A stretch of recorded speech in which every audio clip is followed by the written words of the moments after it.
আপনার রোগ বালাই যত বেশি হবে, ওষুধ ততই নিয়মিত হবে।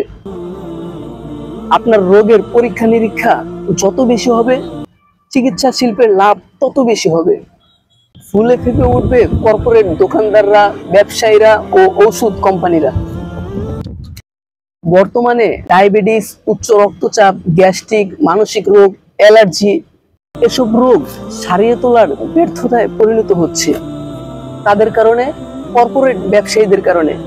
ওষুধ কোম্পানিরা তারা চায় সব সময় আপনার রোগ লেগেই থাকুক, যাতে করে প্রত্যেকটা দিন তাদের ওষুধ আপনি ব্যবহার করেন আর ওদের ব্যবসা যেন দিন দিন চাঙ্গা হতে থাকে এবং আঙ্গুল ফুলে কলা গাছ হতে পারে। আমি ছোট্ট একটা অভিজ্ঞতা বলি।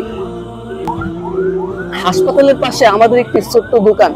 যখন হাসপাতালে প্রচুর পরিমাণ রোগীরা ভিড় জমায়, ওই দিন আমাদের ব্যবসা অন্য দিনের তুলনায় বেশ ভালোই হয়।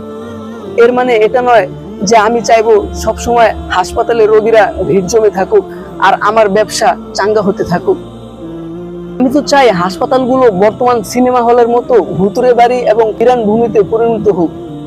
দেশের সমস্ত মানুষ যেন আল্লাহ তাআলা পরিপূর্ণ সুস্থতার সাথে বাঁচিয়ে রাখে। তাদের যেন অভিশপ্ত হাসপাতালে যেতে না হয়। আজকে হাসপাতালে গেলেই কয়েকটি পরীক্ষা ধরিয়ে দেয়, যা গরিবদের জন্য মারাত্মক বোঝা হয়ে দাঁড়ায়।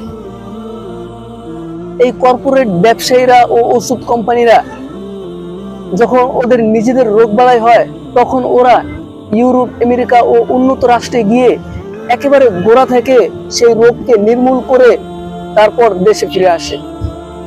আপনি কি কখনো এই এজেন্ডাগুলো নিয়ে চিন্তা করেছেন? কখনো কি আপনি এগুলো নিয়ে ভেবে দেখেছেন? কখনো কি এই বিষয়গুলো নিয়ে আপনার মাথায় চিন্তা এসেছে?